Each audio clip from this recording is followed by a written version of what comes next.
But ಅದೇನು ಅಲ್ಲಿ ಒಂದು ಇದ್ದದ್ದೇನು ಅಂತ ಹೇಳಿದ್ರೆ ಸರ್, ಈಗ ಬೈ ಎಲೆಕ್ಷನಲ್ಲಿ ಯೂಶ್ವಲಿ ಅದು ಕಾಂಗ್ರೆಸ್ ಒಂದೇ ಅಂತಲ್ಲ, ಎಲ್ಲ ಪಕ್ಷಗಳು ಕೂಡ ಮಾಡ್ಕೊಂಬಂದ್ರೆ ಅದು ಕೆಟ್ಟ ಸಂಪ್ರದಾಯ ಅನ್ನೋದು ಎಲ್ಲರೂ ಕೂಡ ಗೊತ್ತಿರುವಂತ ವಿಚಾರ. ಈಗ ಕುಟುಂಬದಲ್ಲಿ ಒಂದು ಸಹಾನುಭೂತಿ ಇರುತ್ತೆ. ಒಂದು ಕುಟುಂಬದ ವ್ಯಕ್ತಿ ಸತ್ತೋದ ಅಂತ ಹೇಳಿ ಕುಟುಂಬಸ್ಥರಿಗೆ ಕೊಡುವಂಥದ್ದು ಸರ್ವೇ ಸಾಮಾನ್ಯವಾಗಿ ಒಂದು ಸಂಪ್ರದಾಯ, ಎಲ್ಲಾ ಪಕ್ಷಗಳು ಕೂಡ ಅಳವಡಿಸ್ಕೊಂಡ್ಬಂದಿರೋ ಸಂಪ್ರದಾಯ. ಕಾಂಗ್ರೆಸ್ ಆ ಟೈಮಲ್ಲಿ ಹೇಳ್ತೀವಿ, ಇದು ವಿಚಾರ ಬಂದಾಗ ಅವಾಗ ಹೇಳಿದ್ರು, ಸಿದ್ದರಾಮಯ್ಯ ಹೇಳಿದ್ರು, ಇಲ್ಲ ಬೈ ಎಲೆಕ್ಷನ್ ಆಗಿರೋದ್ರಿಂದ ಇದು ನಾವು ಕುಟುಂಬಸ್ಥರಿಗೆ ಕೊಡ್ತೀವಿ, ಮೇನ್ ಎಲೆಕ್ಷನ್ ಬಂದಾಗ, ಜನರಲ್ ಎಲೆಕ್ಷನ್ ಬಂದಾಗ ನೋಡೋಣ ಅನ್ನೋಂಥ ಮಾತನ್ನು ಕೂಡ ಹೇಳಿದ್ರು. ಆ ಮೂಲಕ ಕನ್ವಿನ್ಸ್ ಕೂಡ ಆಗಿದ್ರು. ನೋಡೋಣ ಅಂತ ಹೇಳಿಲ್ಲ, ಅಲ್ಲ ಅವ್ರ ಹೇಳಿಕೆಯ ರೀತಿ ಆ ರೀತಿ ಇತ್ತು ಅಂತ ಹೇಳಿಲ್ಲ, ಅವ್ರ ಹೇಳಿಕೆಯ ರೀತಿ ಆ ರೀತಿ ಇತ್ತು ಅಂತ.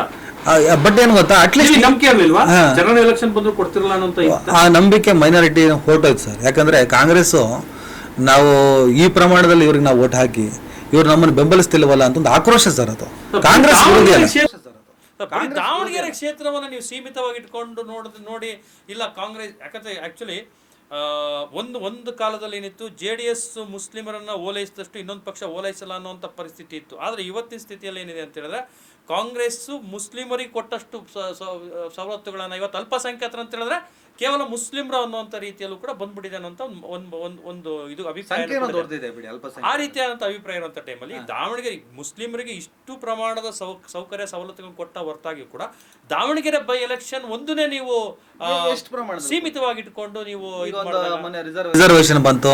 ಬಿಜೆಪಿ ಸರ್ಕಾರ ಇದ್ದಾಗ ಒಕ್ಕಲಿಗರು ಲಿಂಗಾಯತರಿಗೆ ಇವ್ರದ್ದು ಕಿತ್ತು ಕೊಟ್ಟರು, ವಾಪಸ್ ಆಗಿ ನೀವು ಮರುಸ್ಥಾಪಿಸಿಲ್ಲ. ನೀವು ಬಿಜೆಪಿ ಕೋಮುವಾದಿ ಹಿಂದುತ್ವವಾದಿ, ಅವರು ನಿಮ್ಮನ್ನು ಪಾಕಿಸ್ತಾನ ಕಳಿಸ್ತಾರೆ, ನಿಮ್ಮನ್ನು ನಾಶ ಮಾಡ್ತಾರೆ. ಅವ್ರು ಮಾಡಿದ್ರು ಹಂಗೆ ಬಿಡಿ. ಈಗ ಇವರು ಹೇಳೋದಕ್ಕೂ ಅವ್ರು ಮಾಡೋದಕ್ಕೂ ಸರಿ ಇದೆ.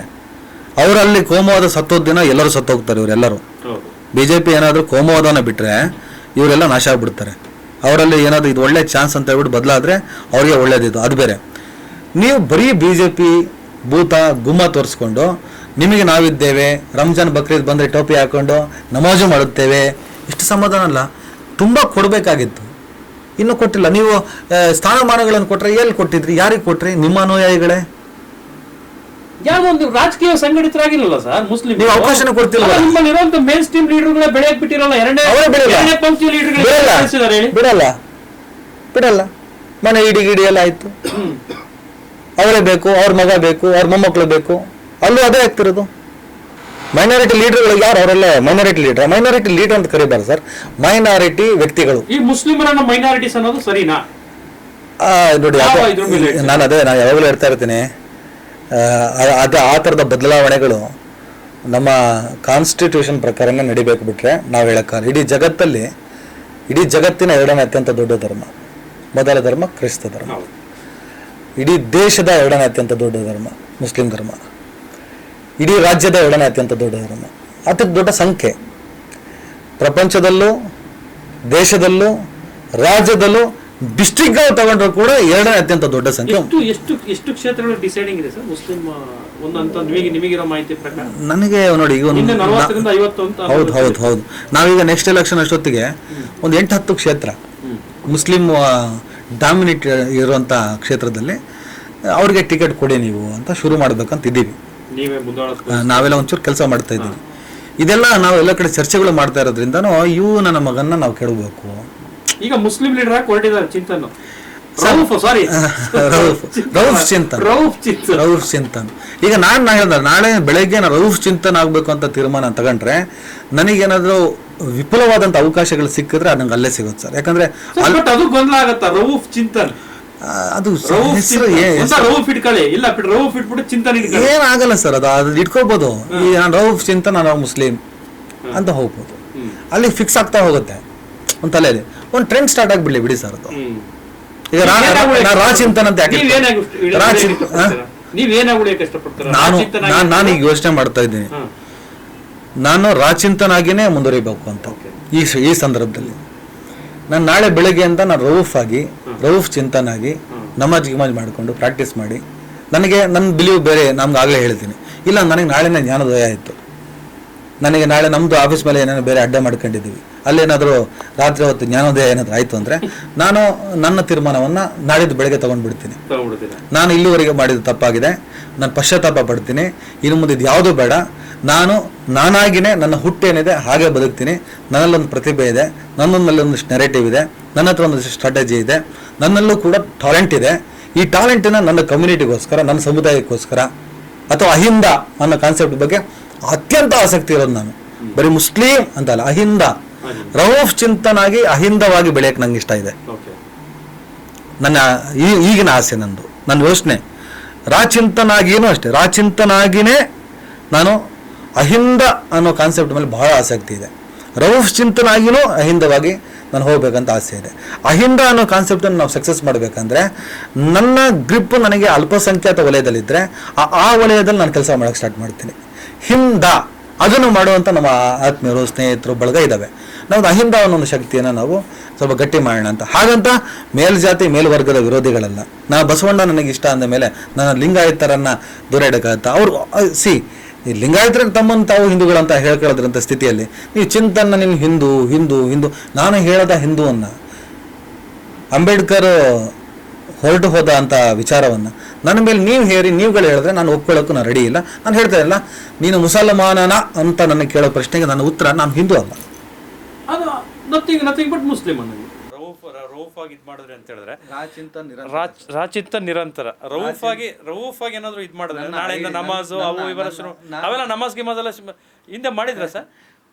ಮಾಡಿರಬಹುದು ಅಲ್ಲ, ಈಗ ಮತ್ತೆ ಮಾಡಕ್ ಹೋದ್ರೆ ಅವೆಲ್ಲ ಈಗ ಮತ್ತೆ ಈಗ ನೋಡಿ ಸದ್ಯಕ್ಕೆ ಏನೋ ಅದು ಬಹಳ ಕುತೂಹಲ ಇದೆ. ರೌಫ್ ಏನಾದ್ರು ಇದಾಯ್ತು ಅಂತ ಹೇಳಿದ್ರೆ ನಾಳೆಯಿಂದ ಮುಸ್ಲಿಂ ಆಗಿ ತಮ್ಮ ಜೀವನ ಯಾರೋ ಒಬ್ಬ ಕಿಡಿಗೇಡಿ. ಯಾಕಂದ್ರೆ ಡೇವಿಡ್ ಕೂಡ ಪ್ರಶ್ನೆ ಮಾಡೋದು ಅವ್ನ ಹಕ್ಕು ಸರ್. ನೀವು ಪ್ರಶ್ನೆ ಮಾಡಿದ್ರೆ ತಪ್ಪಿಲ್ಲ, ಅದು ಅಭಿವ್ಯಕ್ತಿ ಸ್ವಾತಂತ್ರ್ಯ.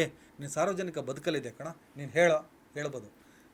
ನನ್ನ ಖಾಸಗಿ ವಿಚಾರವನ್ನು, ನನ್ನ ID ಕಾರ್ಡನ್ನು, ನನ್ನ ದಾಖಲಾತಿಯನ್ನು, ನನ್ನ ಮನೆ ಅಡ್ರೆಸ್ ಕೊಟ್ಟಿದ್ದಾನೆ. ಲಕ್ಷಾಂತರ ಜನಕ್ಕೆ ಅದು ಹೋಗ್ಬಿಟ್ಟಿದೆ. ನಾಳೆ ನನ್ನ ಕುಟುಂಬ ಅಲ್ಲಿದೆ. ಬಟ್ ನೀವು ಸಾರ್ವಜನಿಕ ಜೀವನದ ಬಂದಮೇಲೆ ನಿಮಗೆ ಖಾಸಗಿ ಬದುಕು ಕೂಡ ಅಷ್ಟೇ ಜನ ಪಾರದರ್ಶಕ ಆಗಿರಲೇಬೇಕು.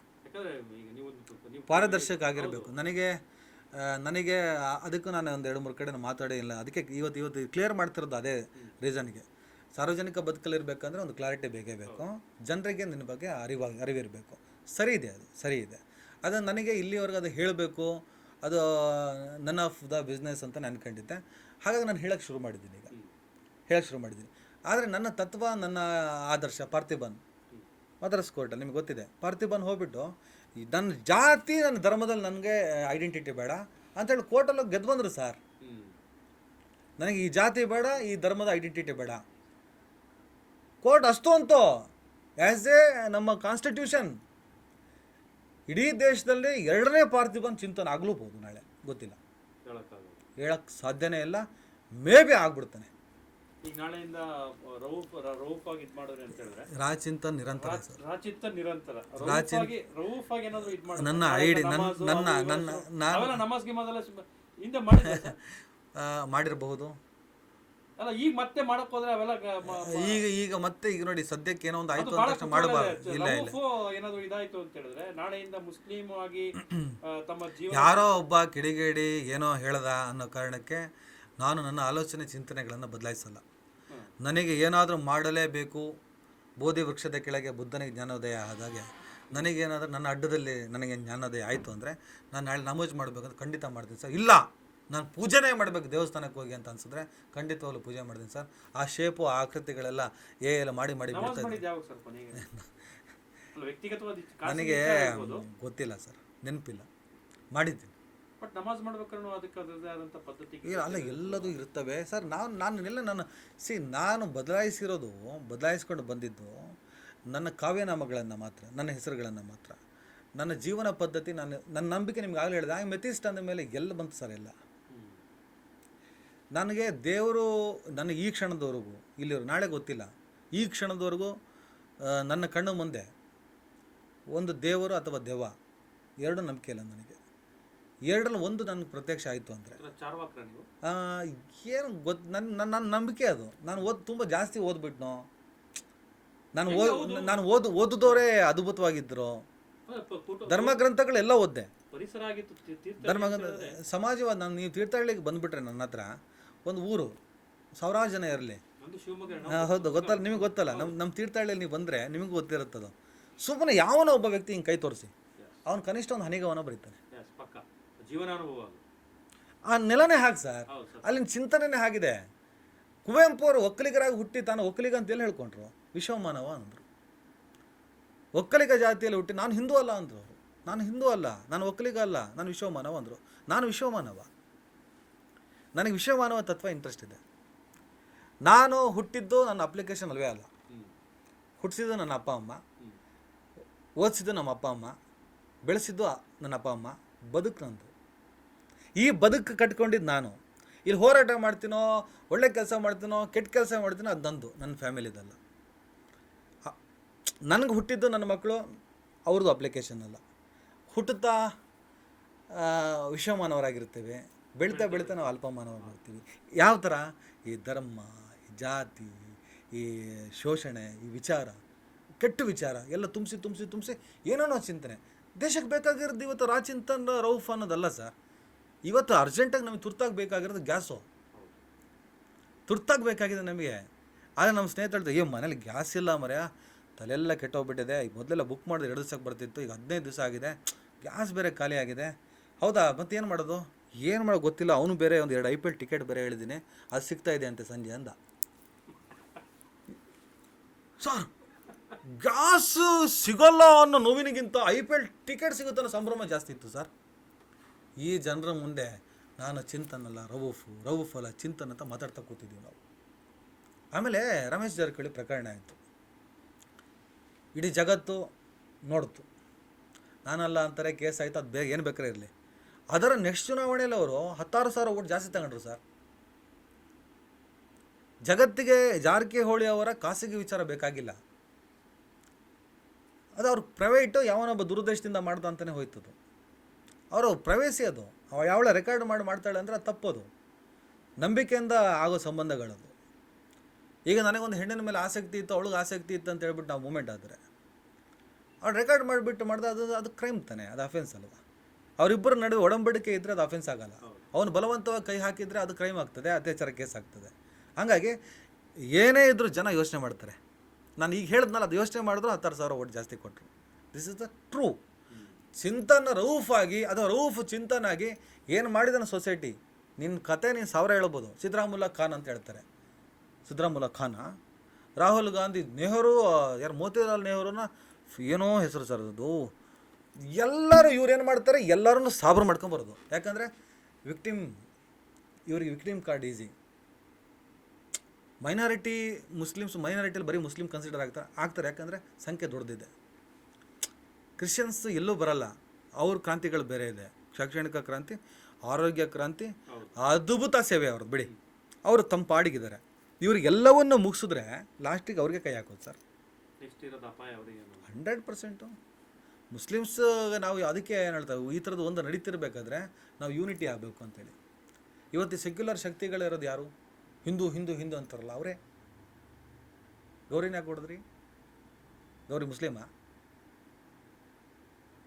ಇವತ್ತೊಂದು ಚಾನಲಲ್ಲಿ ಇಂಟರ್ವ್ಯೂ ಮಾಡ್ಕೊಬಂದೆ ಆ್ಯಂಕರು, ಜಾತ್ಯತೀತ ಪತ್ರಕರ್ತೆ. ಆಕೆ ನಿಲುವನ್ನು ಎದುರಿಸಲಕ್ಕಾಗದೆ ಆಕೆಯ ಖಾಸಗಿ ಫೋಟೋಗಳನ್ನು ಹಾಕ್ಬಿಟ್ಟು ನೀವು ಬರೆದ್ರಿ. ಆಕೆನೂ ಹಿಂದೂನೇ ಅಲ್ವಾ? ನಿಮಗೆ ಹಿಂದೂ ಮುಸ್ಲಿಮ್ ಅಲ್ಲ ಪ್ರಾಬ್ಲಮ್, ನಿಮಗೆ ವಿಚಾರ ಪ್ರಾಬ್ಲಮ್, ವೈಚಾರಿಕತೆ ಪ್ರಾಬ್ಲಮ್. ವೈಚಾರಿಕತೆ ಯುದ್ಧ ಮಾಡೋಣ, ಪರ್ಸ್ನಲ್ ಕೈ ಹಾಕಿದ್ರಿ, ಅದಕ್ಕೂ ಉತ್ತರ ಕೊಡೋಣ. ಯಾಕಂದರೆ ನಿಮ್ಮೆಲ್ಲರಿಗಿಂತ ದೊಡ್ಡದು ಸಂವಿಧಾನ. ಆ ಸಂವಿಧಾನ ನನ್ನ ಹಕ್ಕು ಕೂಡ ಹೌದು, ನಿಮ್ಮ ಹಕ್ಕು ಹೌದು. ಆಮೇಲೆ ಈ ಭಾರತ ದೇಶ ನಿಮ್ಮ ಅಪ್ಪನ ಸೊತ್ತಲ್ಲ. ಈ ಭಾರತ